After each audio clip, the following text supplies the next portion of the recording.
In today's video, I'm going to teach you how to fix a negative expense in the profit and loss on QuickBooks Online. Seeing a negative expense on your profit and loss report can be confusing and a little alarming, but in most cases, it simply means a transaction has been categorized incorrectly. In this walkthrough, I'll show you how to track down where that negative number is coming from and then how to fix it at the source so your reports accurately reflect your business activity. First, let's identify what's causing the negative expense. Start by running a profit and loss report in QuickBooks Online. Once the report loads, look for the expense account that's showing a negative amount. Click directly on that negative figure. This will open a detailed transaction list by date report that shows every transaction contributing to that number. Take a moment to scan through these transactions. You're looking for anything that doesn't quite make sense as an expense. A very common issue is that an invoice or a product or service you sell to customers has been linked to an expense account instead of an income account. When that happens, it can flip the sign and create a negative expense.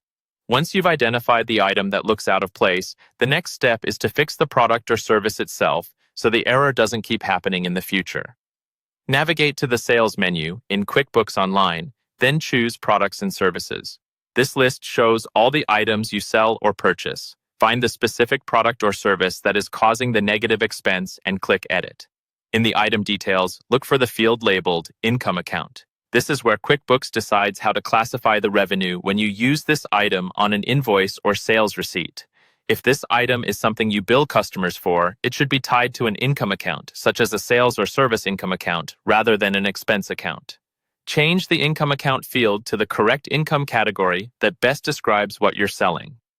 If you use this item both when you sell to customers and when you buy from vendors, you may need to enable the option to use different accounts for sales and purchases or split it into separate items, one for income and one for expense. This helps keep your profit and loss much cleaner. After adjusting the account, make sure you check the box to update historical transactions. This tells QuickBooks to fix past transactions that use this item, not just new ones going forward. Finally, click Save. When you rerun your profit and loss report, that negative expense should now be corrected, giving you a clearer, more accurate picture of your business finances.